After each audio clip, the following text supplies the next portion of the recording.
Hello everyone, welcome back to my channel Redis.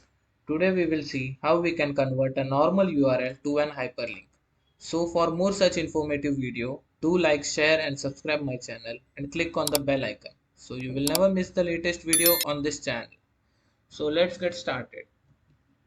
So in one of my PowerApps application, I was using this attachment section where users were simply coming and pasting the link of any of the document.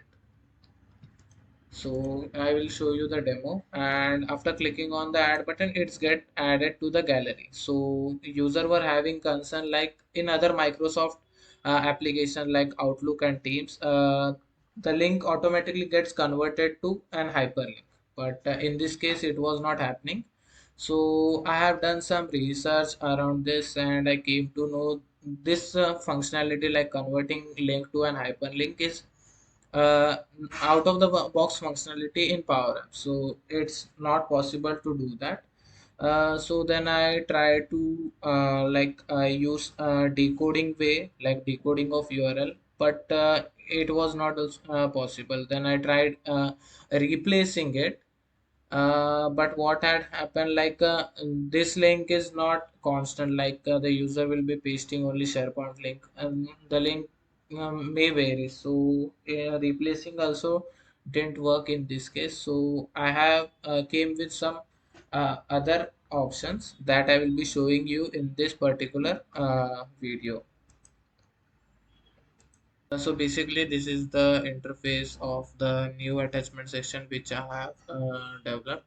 So I have simply added the name section over here, which will instead of that hyperlink, you manually have to provide the name of the link. I will quickly show you the demo how it works. So I pasted the link and then I gave an as testing the new version, and you have to click on the add. So in this manner it gets added so the user can understand like which type of link they have provided. Earlier the issue they were facing, like they were unable to identify which link belongs to what. Now I will patch this. Patch got successful. Let's check whether it got patched or not. Okay, testing the new version, it is working perfectly fine.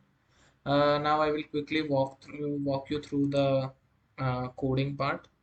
So this is nothing but the form which I have imported from my SharePoint list, and the ads. In the add button I am creating one collection with name and link, and after that I'm resetting the form. Once it is added, I am just simply adding this that collection into my gallery called link details, and once it is created in gallery I am patching it in my SharePoint list. So this is the coding part of patch function. So this is it. If you guys have any questions and doubts, please comment below. Also, if you want any video on specific topic, you can comment below and I will try to make the next video on that particular topic. So for now, don't forget to subscribe my channel, and if you like the video, please like and share as much as possible. Thank you.